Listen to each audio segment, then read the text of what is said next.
Hello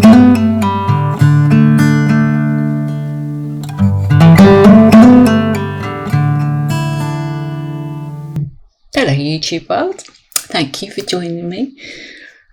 So last week, brilliant to take part in the Do's and Don'ts challenge with Sarah Mack. So what I thought I'd do this week is put together all the bloopers. Now you saw at the end of last week's video a beautiful set of 4 paintings. Some of those were bloopers, but this one I swore that I'd never show it the light of day. But here we are, and actually I really thought I'd lost the video, but I found it.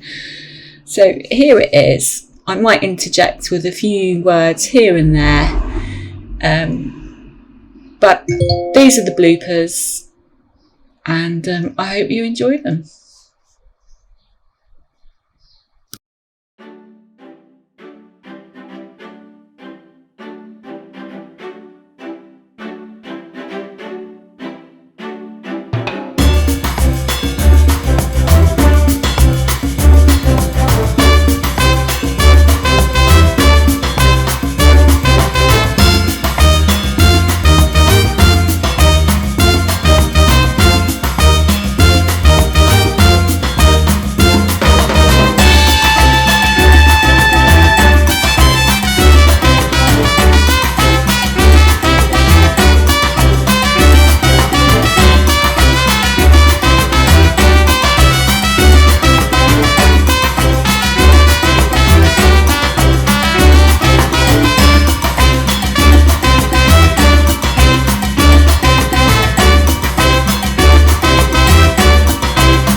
So at this point I'm just playing and just chucking paint at the canvas. It's obviously not a dustpan pour anymore. I used the wrong shaped dustpan actually. It was a trendy kind of a one with a beveled edge, and the paint only came out right in the centre of it, so that I knew that wasn't going to work, and I just kept swiping with this. Definitely wasn't going to be one that I entered into the Sarah Mack challenge anyway. Having said that, there are some cool effects in this. Lots of lacing, lots of nice colours coming through the black. Not really my normal bag, but nevertheless some lovely colours, lovely things happening. So this is my second attempt, and you can see that I've got a lovely new dustpan that's got a flat edge, so the paint can evenly be distributed across the canvas. It's not got much of a lip on it, so there's nothing really to stop the paint coming off in one steady stream. And you'll notice in the first one that I just puddled the paint onto the dustpan. That didn't work, so I've layered a cup up, and I'm just I wish I'd never did that. I wish I'd never, what's that called, a serpentine pour, where you keep moving backwards and forwards in an S shape. But I don't like it here, because that's difficult to control. It looks lovely there, doesn't it? It's difficult to control over a canvas. And I didn't put any flow extenders. You can see that the patterns are kind of folding in on themselves. And as I started to pour it, I don't know why, but I instinctively got jiggy and started to wave it. Which actually, if I'd have left that there and not done anything else to it, it probably would have been absolutely fine, and I go and drip the paint in it. And then, I don't know why, but I decided to tilt. So you don't need to tilt much with a dustpan pour. That was kind of lesson number 2. Use the right dustpan. You don't really need to tilt. Maybe lesson number 3, that you do need to layer the paint in a cup, unless you're going to do like a drag a stick through your puddles and create some kind of shaping.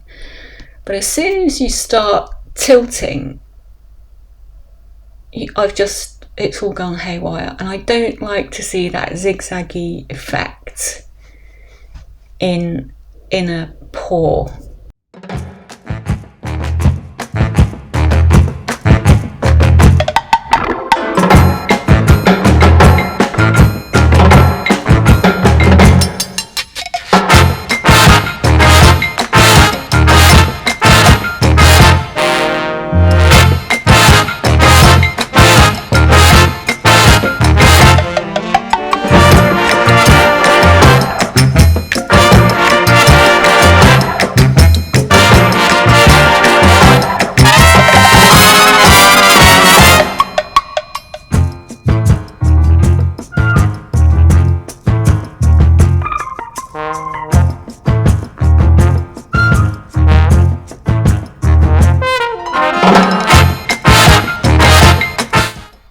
So I do often reach the point where I couldn't care less what I fling at the canvas. I just keep going. When I say I couldn't care less, I literally, well, let's see if this works, let's just do it. Because you've got nothing to lose anyway, and actually, do you know, it's then, when you push the boundaries, when you keep going and you don't give up, then look at this is beginning to get somewhere. Okay, it's a bit muddy in one corner, but we can fix that. And there is a saying, isn't there, in the fluid art world, if in doubt, swipe. And that's what I do, because I know there's a lot of colour underneath all that paint, and I just swipe for England.